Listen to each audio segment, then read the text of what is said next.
तर स्वारगेटमध्ये 26 वर्षीय तरुणीवर अत्याचार घडल्यानंतर एसटी बसच्या आगाराच्या सुरक्षेप्रकरणी एक धक्कादायक वास्तव सुद्धा समोर आलंय।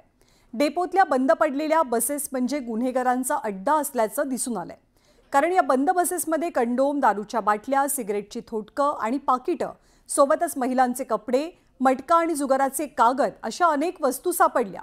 जर अशा वस्तू आगारामधल्या बसेसमध्ये सापडत असतील तर रात्रीच्या वेळेला या बसमध्ये नेमकं काय घडत असतं असा सवाल आता उपस्थित होतोय।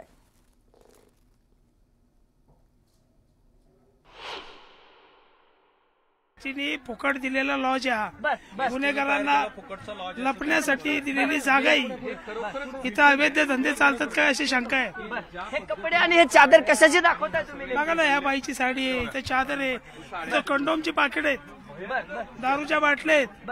अहो भयानक प्रकारे हा इथे एखादा समोर गँगरेप झाला तरी कुणाला कळणार नाही। आजपर्यंत महिला असुरक्षिततेचे किती गुन्हे दाखल झालेले आहेत, त्याच्यावर काय होतंय? आज जी नालायक अशी घटना इकडे घडलेली आहे स्वारगेटच्या मेन आगारामध्ये, आज 5:30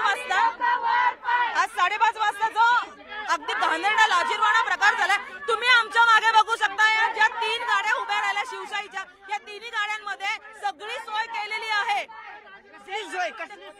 जे काही कृत्य झालेले आहे त्याची सगळी सोय आहे, तिथे गाद्या आहेत, तिथे त्यांचे रग पडलेले आहेत आणि महत्वाचं म्हणजे स्त्रियांचे कपडे पडलेले आहेत तिथे बसमध्ये। घाणेरवाडी हो या बसमध्ये। माझं तेच म्हणणं आहे ना की ह्या ठिकाणी जो वापर होतोय, ज्या बस आहेत 4 बस आहेत इथं, या 4 बस मधल्या ह्या बसमध्ये ही जरा त्यातल्या त्यात कंडिशन वाली वाटते, म्हणजे ही कंडिशन अधिकृत ही लॉज दिसते इथं। आणि ही इतक्या आतमध्ये आहे की ह्या आतमध्ये येताना सुरक्षा केबिनमध्ये बसणाऱ्या सुरक्षा कर्मचाऱ्यांना विचारल्याशिवाय पुढे येऊच शकत नाही। मग या ठिकाणी अंधारामध्ये ज्या वेळेस ह्या सगळ्या गोष्टी होतात त्या सुरक्षा कर्मचारी काय करतात? इथं रोज बलात्कार होतोय, इथं शेकडोनी कंडोमची पाकिटं पडलेली आहेत आणि ते पण 4ही बाजूने बंदिस्त असणाऱ्या आगारामध्ये। मग इथला जो आगार प्रमुख आहे तो काय करतो? इथला सुरक्षा अधिकारी तो काय करतो? इथल्याचे सुरक्षा लोक नेमलेली आहेत, 20 लोक नेमलेली आहेत, ही 20 लोक काय करतात?